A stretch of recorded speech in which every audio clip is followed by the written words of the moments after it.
बस बहुत आनंद ले लियो लल्ला। बस अब दूध पी ले। ठहर ठहर, गर्म है। जी ले पी।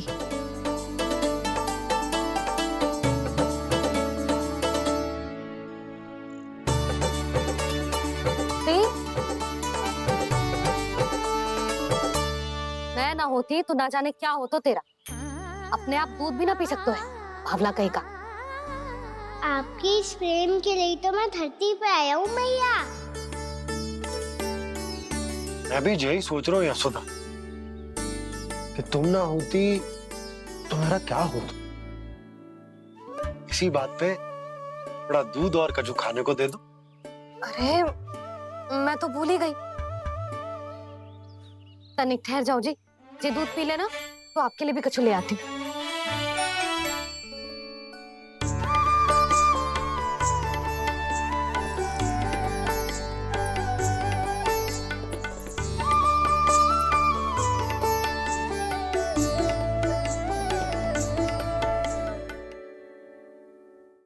प्रणाम महाराज। आपकी आज्ञा के अनुसार बिल्कुल वैसा ही पत्र तैयार किया है जैसा आप चाहते थे।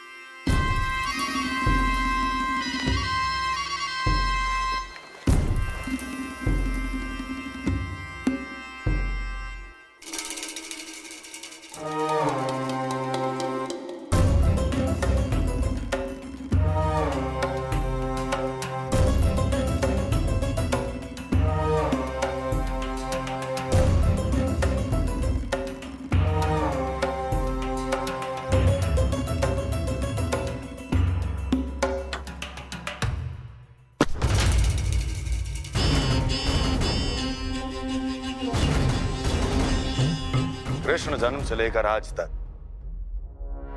ये मेरी सबसे महत्वपूर्ण योजना है। इसका सफल होना निश्चित है दूत, किंतु केवल वही करना जैसा मैंने कहा है।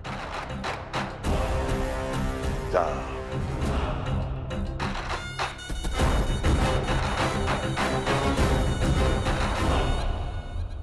कान्हा,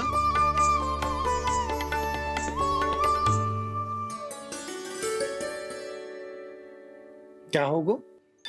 बाबा मैं चाहता हूँ कि मैया की ममता क्रिस्टल फ्रेम की वर्षा मुझ पे सदैव ऐसे होते रहे। वो तो होती रहेगी लल्ला। अपने लल्ला के लिए किसी मैया का प्रेम कभी कम हो सकता है भला? नंदराज, वो मथुरा से एक दूत आयो है महाराज कंस का राजपत्र लेके।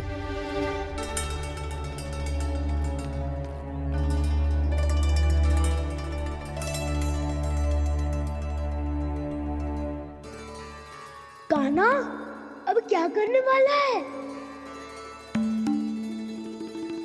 तेरे बाबा कहाँ गए? हाँ? कंस मामा का खेल आरंभ हो गया है, पर मैया वो सब सुनेगी तो व्यर्थ चिंतित हो जाएगी। बस थोड़ा बाहर गया मैया, कछु खा लिया से। बाहर इस समय? मैया क्या होगा? मैया देखो ना, पीठ पे कछु हो रहा है।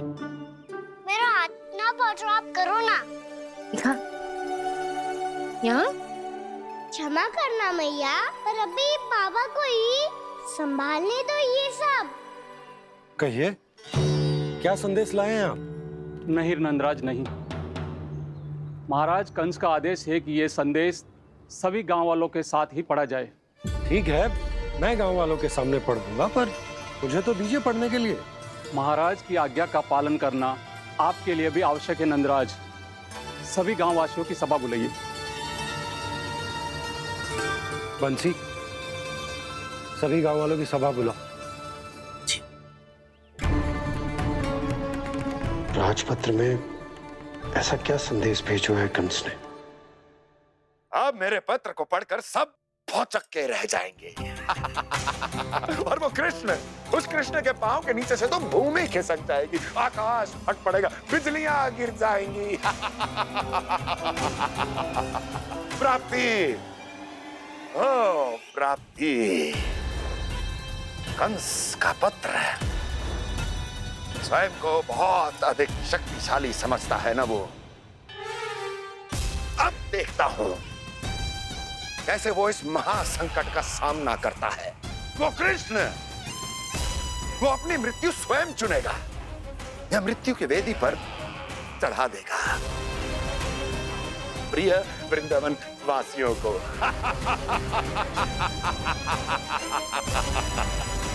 अब आएगा आनंद प्राप्ति, अब आएगा आनंद। सबको इकट्ठा करवा के ही पढ़वाएगो। अवश्य ही कोई विशेष संदेश दिया होगा कंस ने। मैं भी यही सोच रही हूँ सुलक्षणा जीजी, कछु ना कछु तो विशेष है, पर जे हो क्या सकता है? ऐसा कहाँ हो सकता है? सभी गांव वासियों के सामने कहा जाए, कछु तो विशेष अवश्य लग रहे हैं। बाहर इतना कोलाहल क्यों हो रहा है? मैया, मैया, अब क्या होगा? मैया देखो ना, सर पे कछु हो रहा है। लल्ला, नारायण ने तुझे हाथ दिए हैं ना? पीठ की बात अन्य थी। अपने सिर की सेवा स्वयं कर। सर पे तो हाथ पहुंच रहा है ना?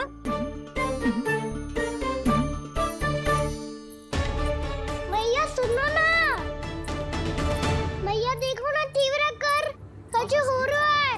मैया देखो ना, तीव्र कछु हो रहा है।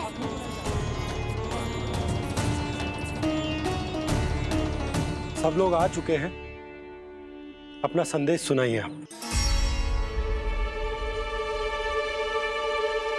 गोपराज नंद और सभी वृंदावन वासियों को सूचित किया जाता है कि मथुरा अधिपति और आप सभी के महाराज कंस ने कल सुबह भव्य पूजा का आयोजन किया है। इसके लिए राज्य को वृंदावन के क्षेत्र के निकट यमुना नदी के मध्य में खिलने वाले 1 कोटि कमल के पुष्पों की आवश्यकता है। इसीलिए आप सभी को यह आदेश दिया जाता है कि ये सभी कमल के पुष्प प्रथम पहर से पहले राजसभा में पहुंचा दिए जाए। वो भी प्रथम पहर से पहले कैसे हो सकते हैं? यदि आप ऐसा करने में असफल रहे तो इसे राज आज्ञा का उल्लंघन माना जाएगा और राजद्रोह के आरोप में आप सभी को कड़े से कड़ा दंड दिया जाएगा। स्मरण रहे, यदि कल की पूजा में इन 1 कोटि कमल के पुष्पों का ना पहुंचने के कारण कोई व्यवधान आया तो समस्त वृंदावन वासियों को दोषी माना जाएगा और पूरे गांव को निवासियों सहित धूल में मिला दिया जाएगा। कल प्रथम पहर तक का ही समय है आप सबके पास।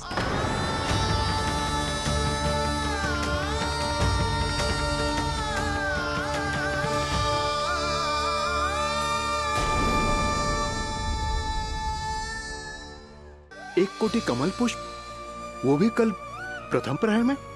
ऐसे कैसे संभव है? और कोई साधारण पुष्प ना, यमुना नदी के मध्य खिलने वाले विशेष कमल के फूल चाहिए उन्हें। लेकिन यमुना नदी में तो कालिया नाग ने विष घोल के रखा है, तो फिर कैसे हो पाएगा? यह संभव है। हमारी मृत्यु का संदेश भेजा राजा कंस ने। सदैव की भांति इस समस्या पर भी गांव के बड़े ही विचार करेंगे। बालकों का यहाँ होना उचित ना है।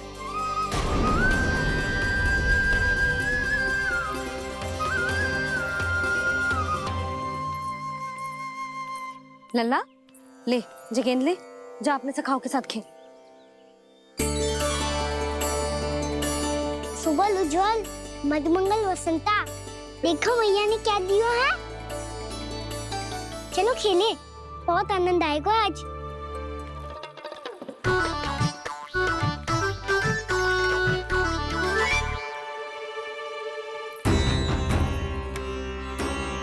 भानु, बंसी, जाओ और शीघ्र ही वो घेरे का कार्य समाप्त करो।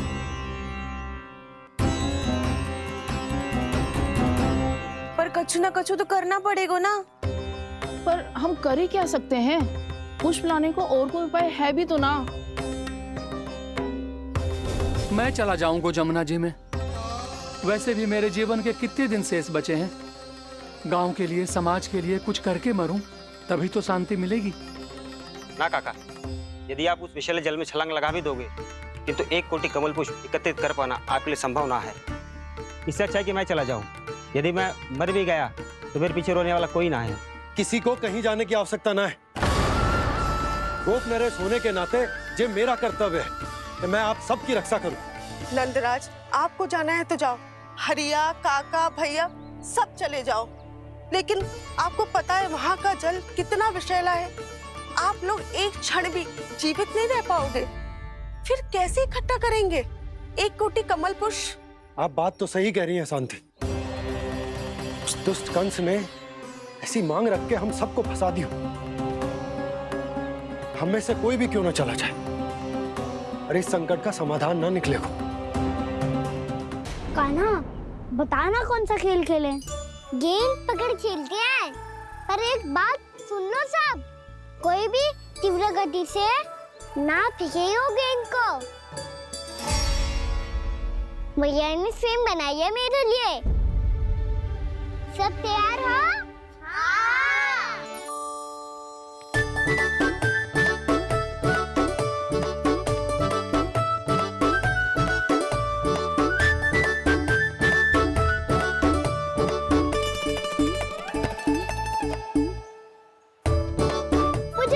मुझे दो।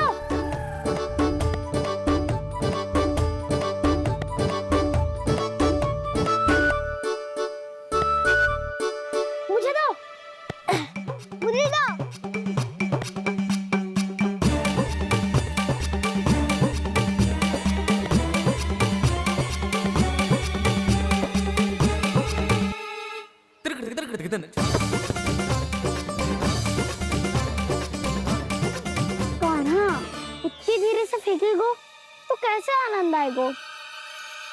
थोड़ा बल लगा के फेंक। हाँ कान्हा, हम अभी बड़े हो गए हैं, तू अब भी छोटे बालकों की तरह फेंक रहा है।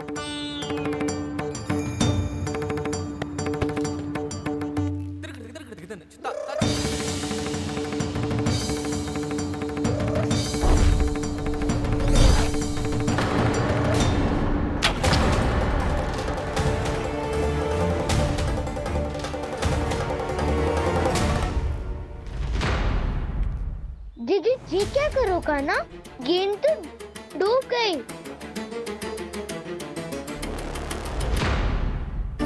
अच्छा, तो ये सब इसकी योजना का भाग था ताकि ये कालिया का सामना कर पाए। तुम सबने तो कही थी तीव्र गति से फेंको। देखो फिकवा दी ना मेरी गेम। मुझसे नदी में। अब मुझे जाके लानी पड़ेगी। रुक जा कान्हा। जी क्या बोल रहे थे कान्हा? इसमें तो बहुत संकट है। कोई भी संकट मेरी मैया का उपहार खोने से बड़ा ना है। बहुत प्रेम से बना के उन्होंने दी थी। हे नारायण, कोई उपाय समझ में ना आ रहा है। मैया, हम कैसे करेंगे हम अपने गांव की रक्षा? कीड़े पड़ेंगे उस दुष्ट को।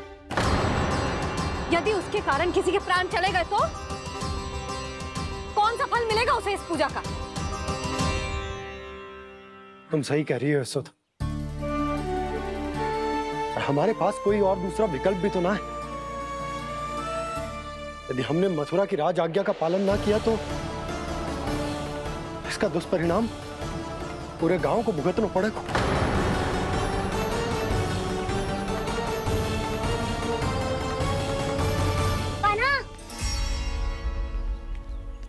तुम्हें पता है कि तो भगवान है, दिव्य है, बहुत शक्ति है तुझमें।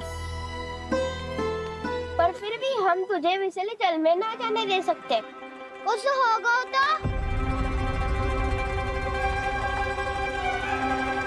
तुम सब इतनी हट कर रहे हो तो ठीक है, ना जाऊंगा। गेंद कहाँ गिरी है, कितनी दूर गई है, ये तो देख लूं, ताकि उसे बाहर निकालने का कोई उपाय ढूंढ पाऊं।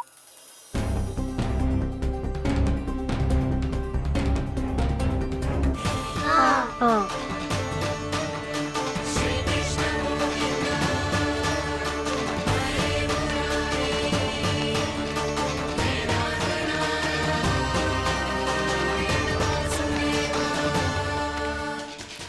कान्हा की ये लीला तो समझ ही नहीं आ रही। पहले इसने देवश्री नारद को मथुरा जाकर कंस को भगाने के लिए कहा, फिर स्वयं ही दुखी भी हो गया कि अब इसका रहस्य सबके सामने खुल जाएगा। और अभी स्वयं में तो इसने कहा था कि गेंद बहुत महत्वपूर्ण है, फिर स्वयं ही उसे नदी के विसले जल में फेंक दिया।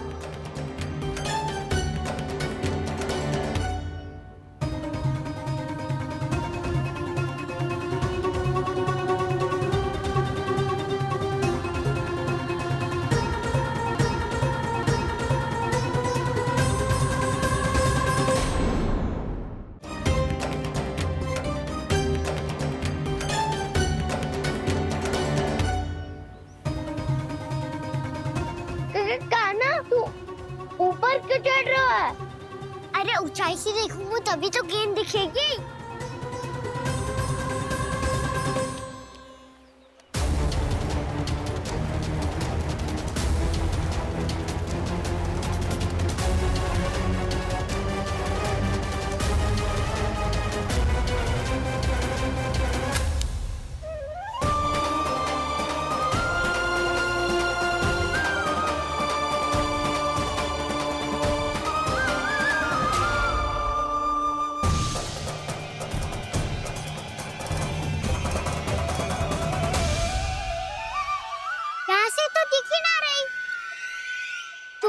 वहीं से फेंकी थी ना?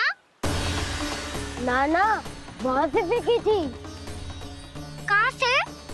नहीं कहना वहाँ से। समझ ना आ रहा, ठीक बताना कहाँ से फेंकी थी?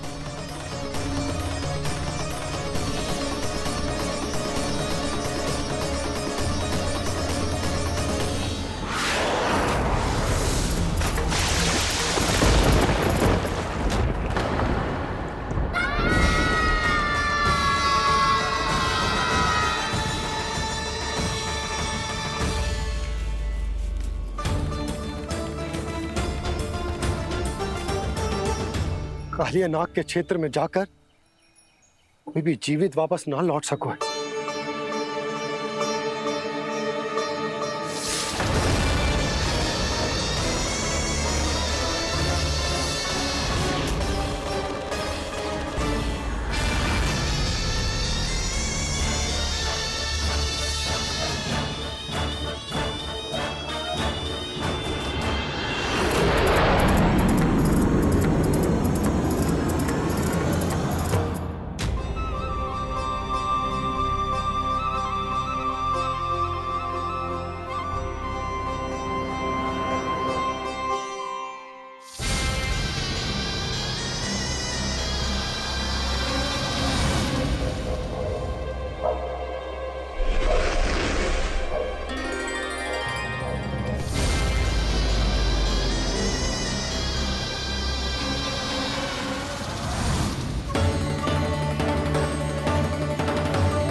ये क्या किया वाना ने? कालिया नाग तो उसे देखते ही निकल जाएगा।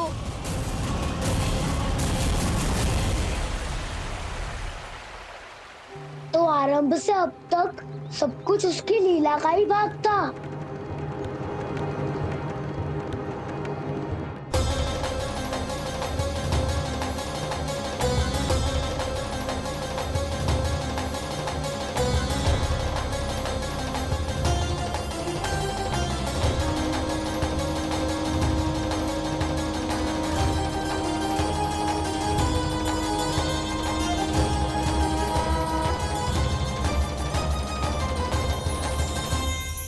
इतना सुंदर रूप, मन मोहने वाली मुस्कान, अद्भुत तेज और भगवान जैसी दिव्यता। कौन हो तुम? हाँ, तुम्हें देखकर तो हम सब सम्मोहित ही हो गए।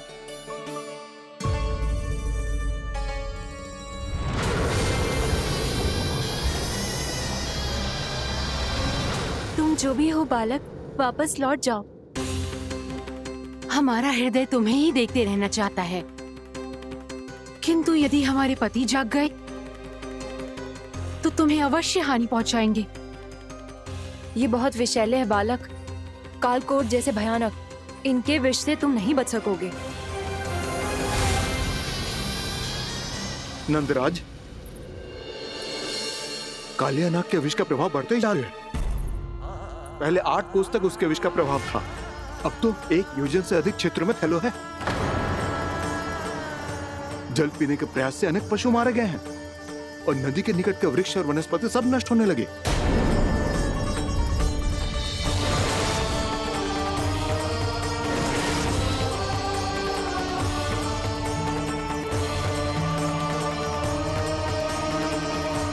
इनके विष की तीव्रता इतनी अधिक है बालक कि इनके संपर्क में आने वाले को तड़पने का भी अवसर नहीं मिलता। इनके विष की अग्नि क्षण भर से भी कम समय में प्राणवायु को जलाकर राख कर देती है।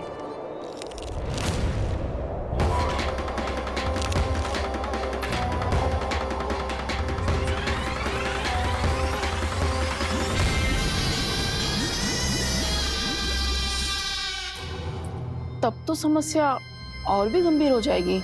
मैंने तो सुनो है कि कालिया नाग कम से कम 2 योजन लंबा है, सैकड़ों फन है उसके।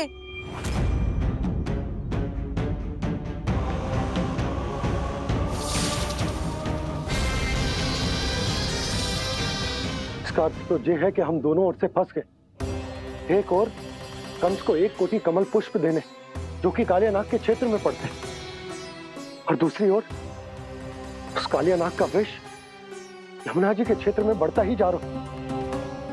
इसके कारण हम ही नहीं, निर्दोष पशु पक्षी भी संकट में। इन दोनों समस्याओं का एक ही समाधान है, उस कालिया नाग का सामना करना। और ये ना समझ आ रहा कि हम ये करेंगे कैसे, क्योंकि ये बात साधारण मनुष्य के बस की ना है। हमारे लिए ये असंभव है।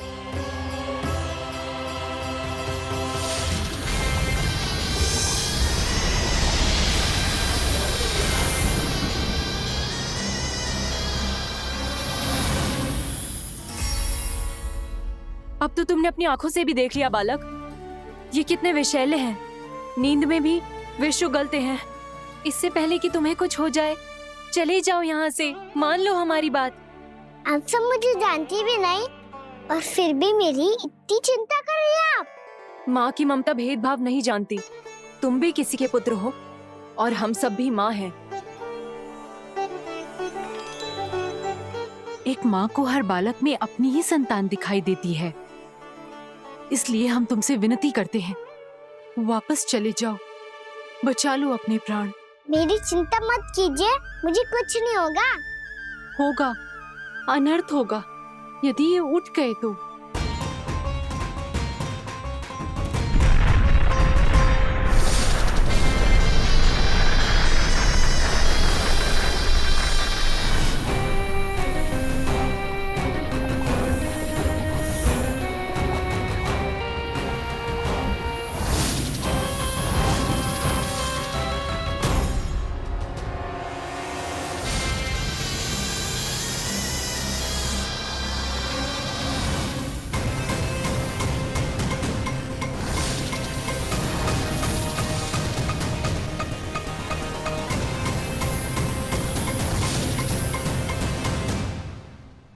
सामने होते हुए भी अपने इश्क को केवल वही देख सकता है जो अपना अभिमान त्याग चुका हो।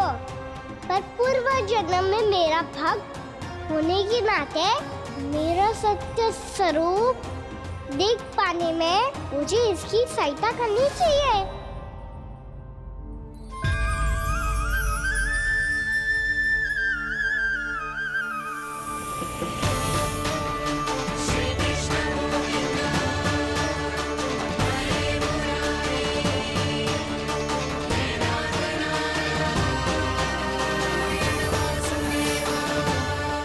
देखो हमारा छोटा सा कान्हा कैसे डट के खड़ा हुआ है, इतने विशालकाय, इतने महाभयंकर सबके सामने।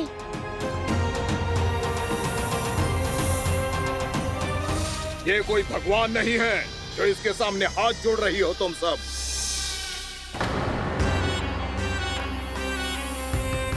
एक सामान्य साधारण बालक है ये, जो ये तक नहीं जानता कि इसके सामने है इसका काल, कालिया। तू कौन है बालक? मेरे इतने निकट आकर भी तू जीवित कैसे है? मेरी नहीं, अपनी चिंता करो कालिया।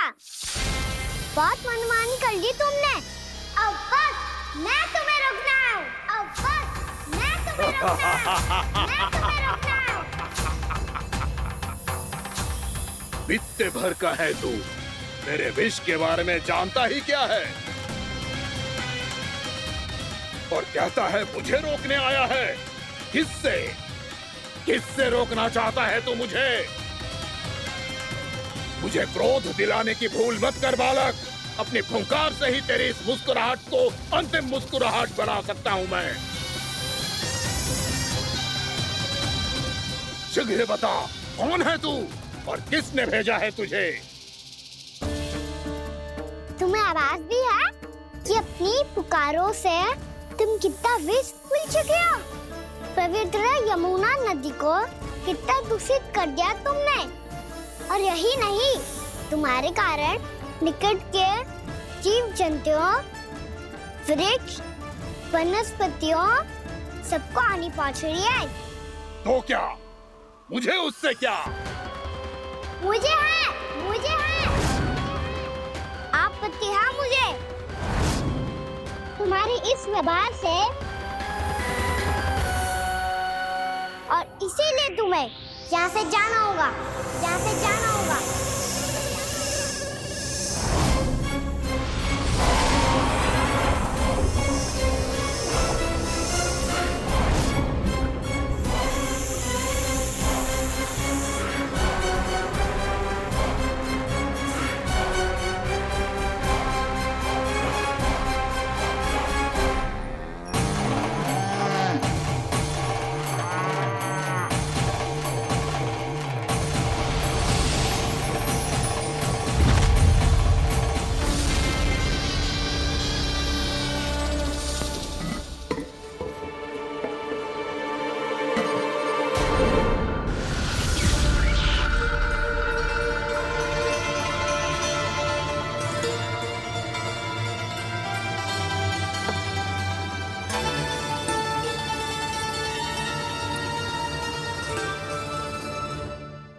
मुझे आदेश देने का साहस भी कैसे किया तूने? इस क्षेत्र को मैंने अपना राज्य बनाया है। मेरा परिवार रहता है यहाँ, और तू मुझे यहाँ से जाने के लिए कह रहा है?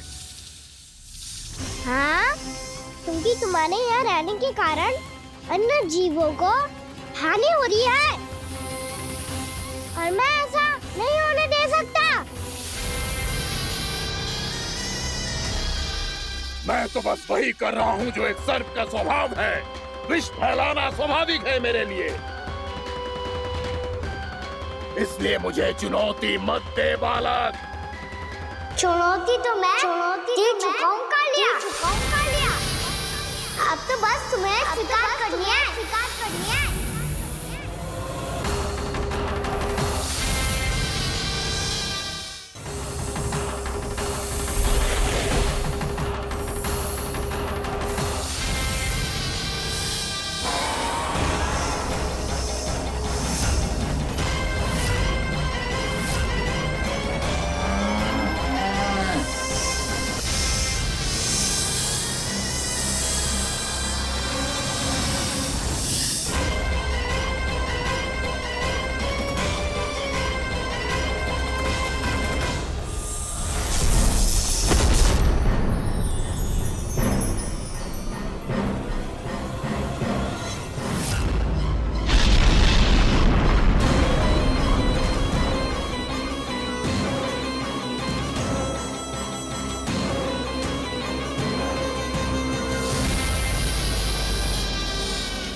मैं भी चेतावनी दे रहा हूँ, यहाँ से चले जाओ। अपनी भूल को पहचानो कालिया। तुम जो कर रहे हो अनुचित है।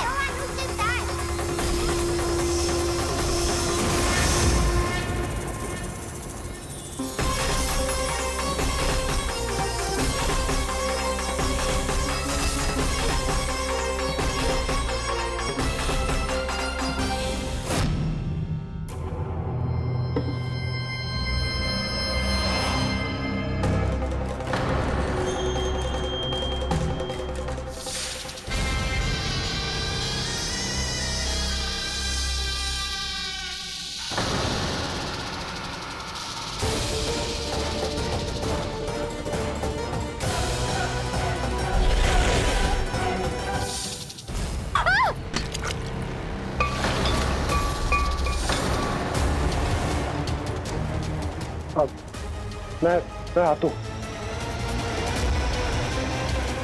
क्या हो गया सुधा? मुझे आवाज हो रहा है जी, कछु ना कछु गड़बड़ है। यशोदा, जो समस्या हमारे सामने है, हम सभी उसका समाधान खोजने में जुटे। तो तुम विश्वास करो, मैं कोई ना कोई समाधान अवश्य ढूंढ लूंगा। हम कैसे भी करके वो कमल के पुष्प उस कंस तक पहुंचा देंगे। नाना, समस्या उससे कहीं अधिक है, उससे कहीं अधिक बड़ी, उससे कहीं अधिक भयानक है।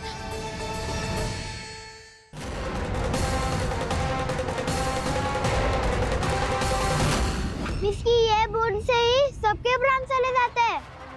इसने तो विस्की धारियां फेंकी है खाना पे।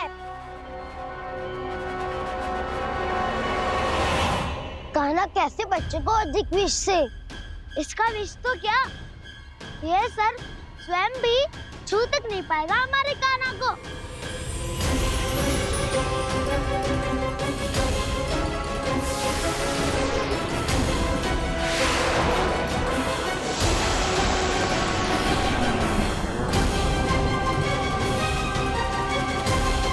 तुम्हारे सखा को, मेरे भाई को कोई हानि नहीं पहुंचा पाएगा। ये कान्हा का सत्य चाहे जो हो बलराम, पर अभी तो जो एक बालक ही है ना। देखो कैसे विष के कारण स्थिर हो गया है।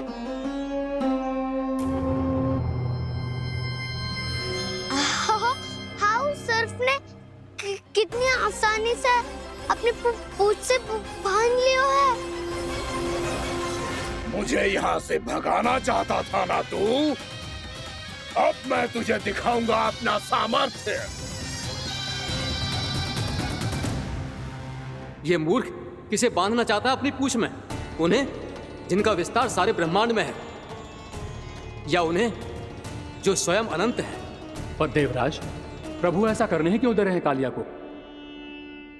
आप सब भूल रहे हैं देवगण।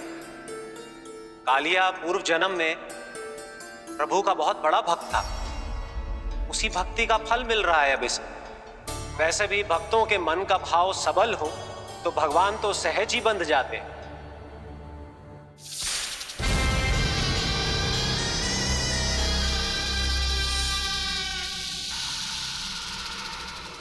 बलराम, तुमने ही तो कही थी कान्हा को कछु ना होगो। देखो उस दुष्ट ने चारों ओर से जकड़ लियो है।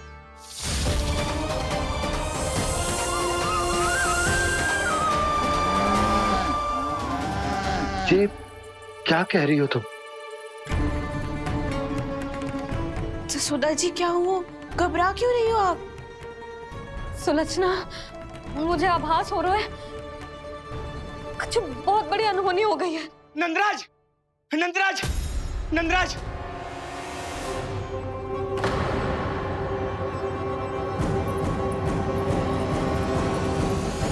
नंदराज, कान्हा ने जमदग्नि नदी में छलांग लगा दी है।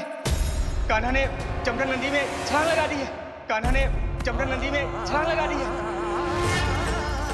कान्हा जमुना में कूद गया है। मुझे लगा था आज कछु गड़बड़ होने वाली है। मुझे आज कान्हा को ना जाने देना चाहिए था।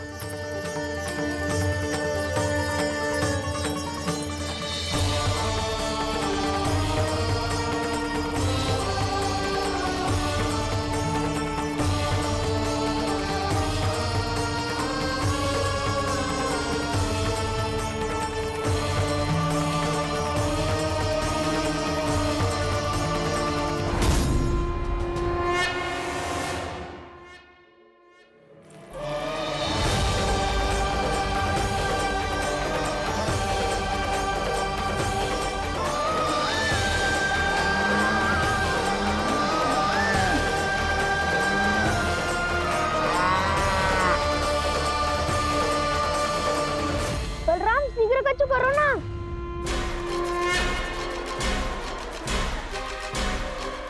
कुछ भी करो पर कान्हा को बचाओ।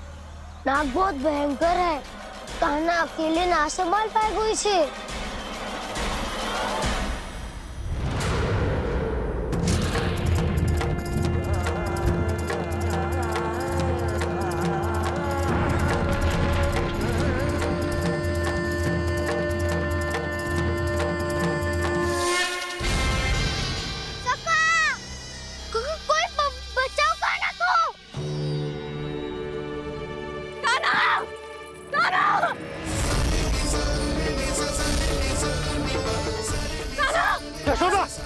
यशोदा रुको। छोड़ दो मुझे, छोड़ दो मुझे। जीजी संभालो, बावली हो गई है। जीजी संभालो। कान्हा, कान्हा।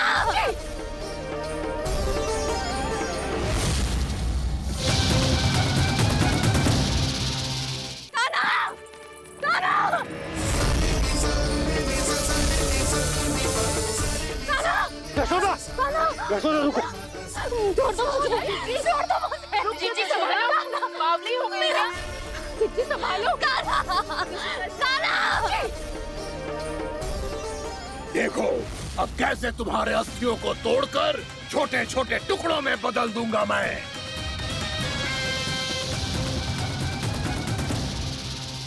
अगर जी आप जाओगी तो आप भी फंस जाओगी। अपने लल्ला के लिए मैं किसी भी संकट का सामना करने के लिए तैयार हूँ। छोड़ो ना यशोदा, हमें कोई और उपाय खोजना पड़ेगा। कोई और उपाय? आप देख ना रही मेरा कान्हा किस दशा में है। कान्हा मैया के वश में नहीं है, नहीं तो ये अपने लल्ला के लिए साक्षात काल का भी सामना कर ले। ये तो केवल कालिया नाग है।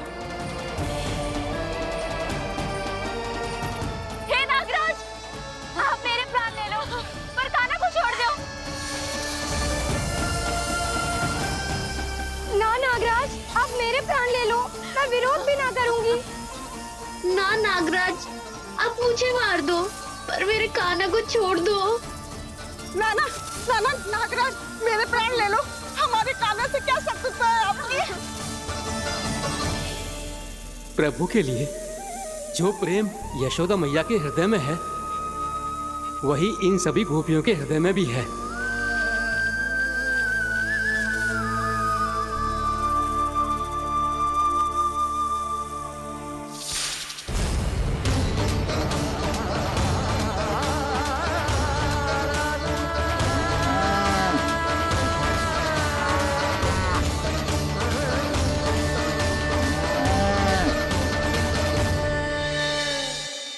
यशोदा, यशोदा, देखो इन गोपियों को, इन गैयाओं को। इन सब के मन में भी तुम्हारी भांति ही ममता भरी हुई। वो सब भी कान्हा से उतना ही प्रेम और स्नेह करती हैं, उतनी ही ममता से भरी हुई हैं जितनी कि तुम। तो तुम ही सोचो, जिसके साथ इतनी ममता और इतना स्नेह, इतना प्रेम, उसका कोई क्या कर सकता है? उस कालिया नाग का वेश इस सब आशीर्वादों के सामने कछु न है। कछु करो जी। उसे बोलो वो मेरे प्राण ले दे, मेरे कान्हा को छोड़ दे। यशोदा,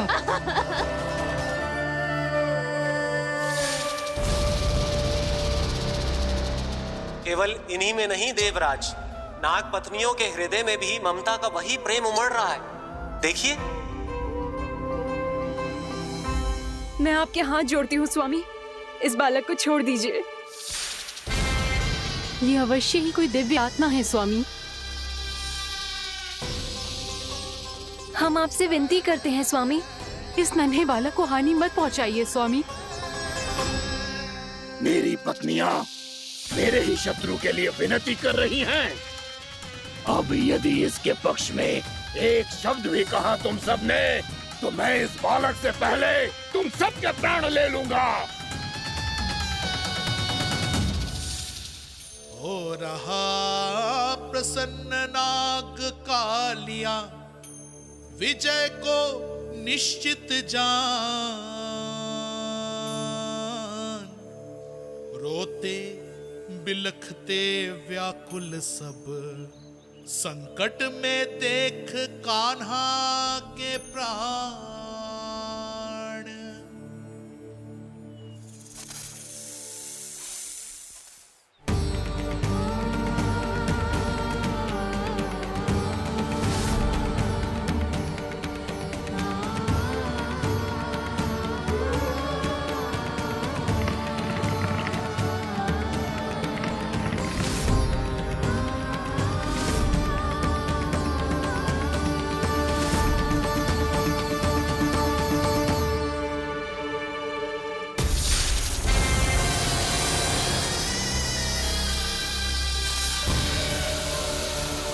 कुछ करो जी, मेरे लल्ला को बचा लो, कोई तो कुछ करो।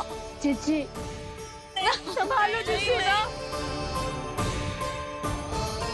यशोदा, यशोदा तुम शांत हो जाओ, मैं कान्हा को वापस लेकर आऊंगा, मैं रक्षा करूंगा उसकी। ना नंदराज, नंदराज नहीं, कम से कम आप तो समझो नंदराज, कालिया के पास आप जाओगे तो आप भी फंस जाओगे।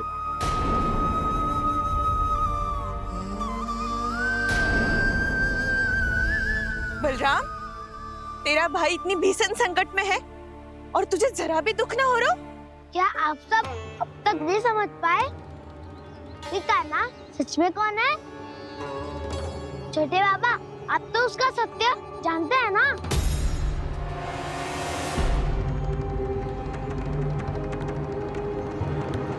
मानता हूँ कि आप सब कान्हा के रहस्य के बारे में नहीं जानते, पर क्या उसके जन्म से आज तक घटी एक से बढ़कर एक विचित्र घटनाओं को भी भूल गए हैं आप सब? भूल गए हैं कि कैसी पूतना जैसी राक्षसी उसका कुछ बिगाड़ नहीं पाई, कैसे तरनावत जैसा भयानक राक्षस उसे एक खरोच भी नहीं दे पाया था।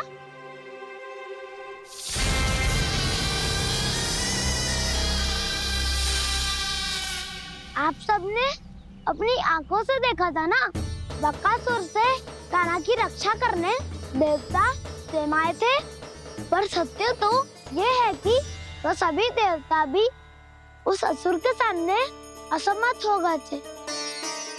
तब कान्हा ने बहुत ही आसानी से उस भयंकर असुर का वध किया था, एक ही बार में धराशायी कर दिया था उसे।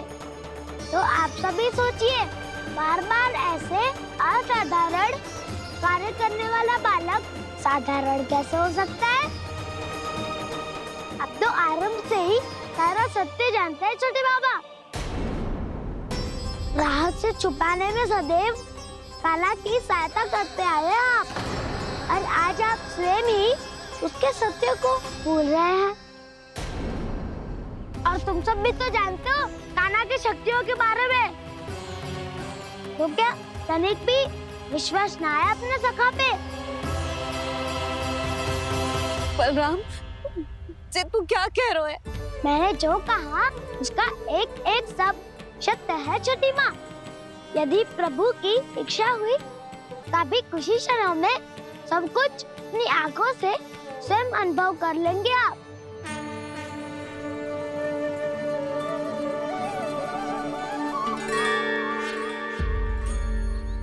शांताकारं भुजगशयनं पद्मनाभं सुरेशं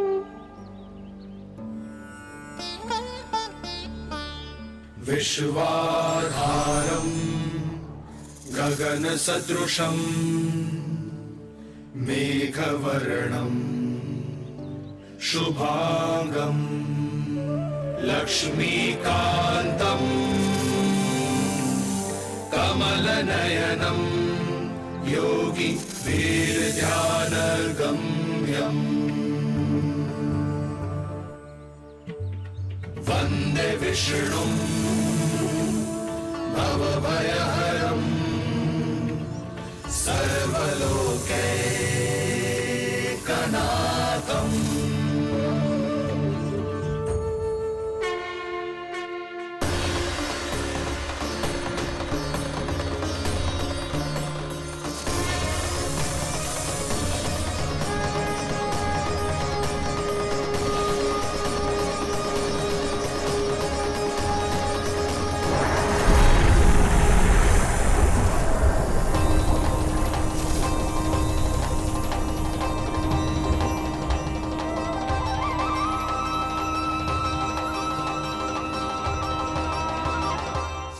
तुझे क्या लगता है बालक कि तू मेरी जकड़ से निकल गया तो अब बच जाएगा तू?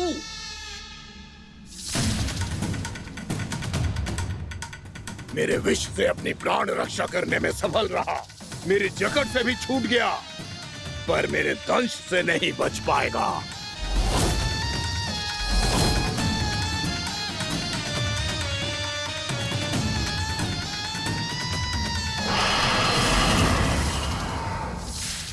अब भय से भाग रहा है, पर मैं तुझे मृत्यु देकर रहूंगा।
मेरा नन्हा सा कान्हा कितनी देर भाग पाएगा?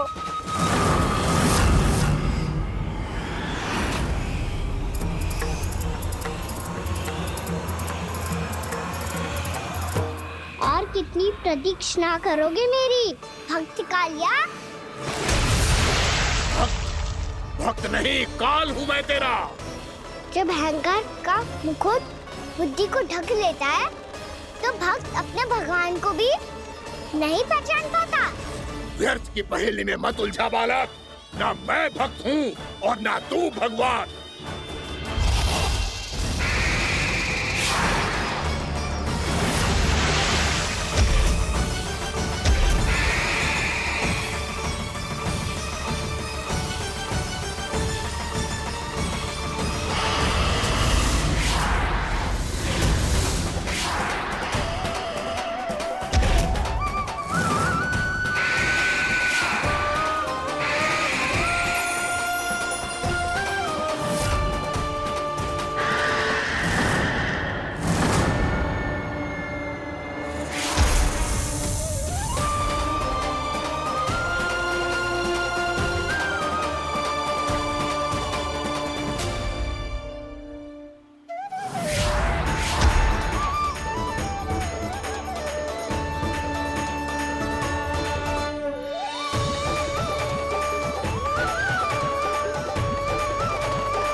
जिसके लिए इतने व्याकुल हो रहे थे, उसे छूकर कालिया नाग का हलाहल जैसा विष भी चरणामृत बन गया है और यमुना जी के जल में फैल चुके विष के प्रभाव को भी नष्ट कर रहा है।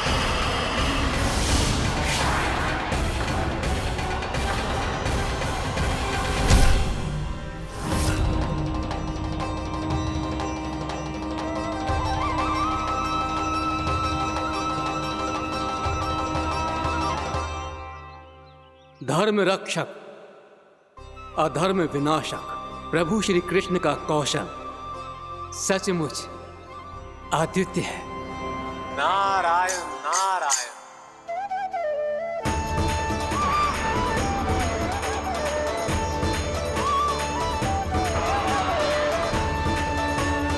मेरा भार तुम्हारे भीतर के अहंकार का प्रतीक है कालिया। अब तुम्हारा अहंकार, तुम्हारा अनपान मेरे पाँव के नीचे है और तुम्हारी पूंछ अर्थात तुम्हारे प्राण मेरे हाथ में। अब तुम क्या करोगे भक्त?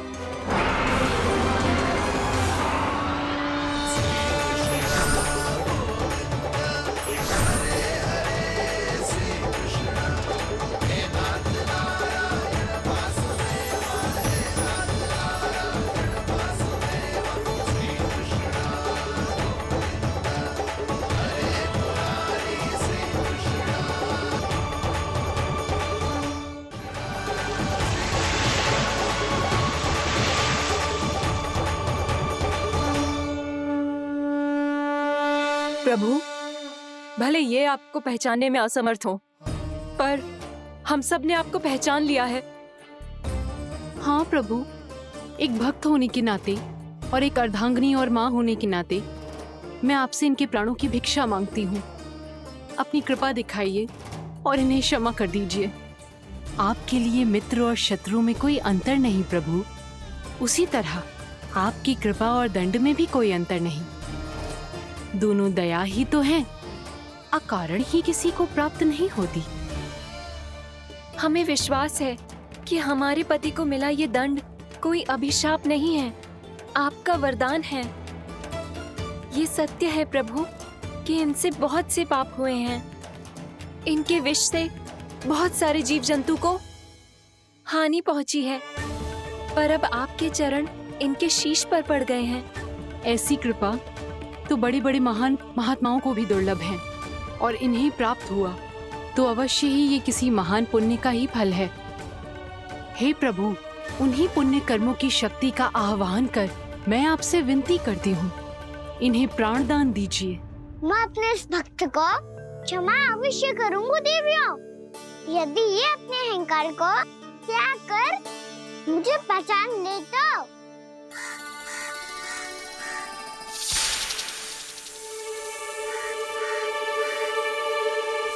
मैं तुम्हें श्राप देता हूँ, जितनी विषैली तुम्हारी जिह्वा है उतने ही विषैले सर्प बन जाओ तुम।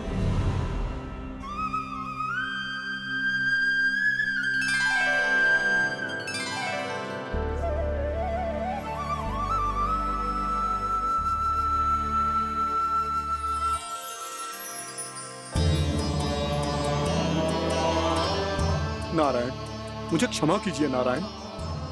मैं तो आपका परम भक्त था, किंतु मैं आपको पहचान नहीं सका। इसका दंड तो मुझे मिलना ही था, किंतु मैं अब प्रायश्चित करना चाहता हूं।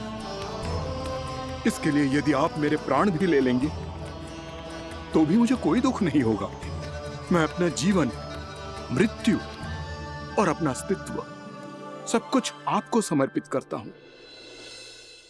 तुम्हें तुम्हारे क्रोध के कारण श्राप मिला, जिसे विशाल सर्प के रूप में तुम्हारा जन्म हुआ, और सर्प का तो स्वभाव है विष फैलाना।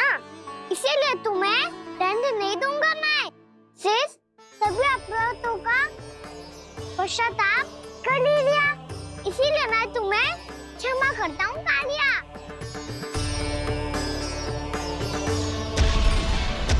पर तुम्हें यहाँ से दूर समुद्र के बीच जाकर रहना होगा, जहाँ किसी निर्दोष का जीवन तुम्हारे विष से प्रभावित ना हो। मैं चाहकर भी आपकी इस आज्ञा का पालन नहीं कर सकता। मैं असमर्थ हूँ प्रभु, क्योंकि यदि मैं इस क्षेत्र को छोड़कर गया तो मेरी मृत्यु निश्चित है। आपसे क्या छुपा है प्रभु? आप तो जानते हैं कि सर्प जाति और आपके वाहन गरुड़ के बीच अनंत शत्रुता चल रही है, जिसका प्रारंभ नागों के द्वीप नागालय से हुआ था।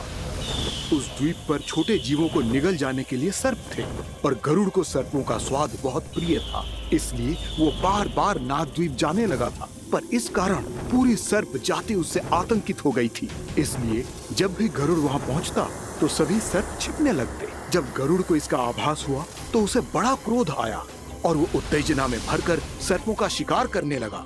भूख ना होने पर भी उन्हें मारने लगा। अब सर्पों के प्राण हरना उसके लिए खेल बन गया था।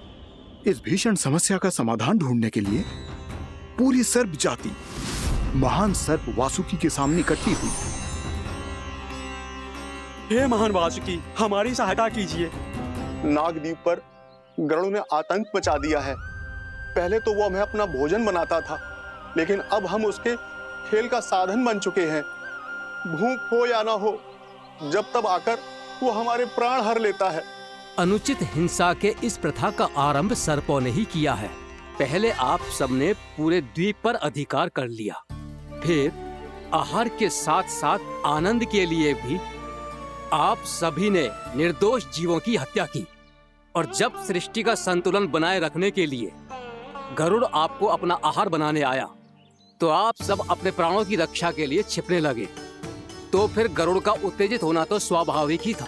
नागनाथ, जो हमने अन्य जीवों के साथ किया वही अब हमारे साथ हो रहा है, परंतु ये भी तो सृष्टि के संतुलन के विरुद्ध ही है ना? अवश्य है, इसलिए मैं गरुड़ से चर्चा करूंगा। धन्यवाद प्रभु।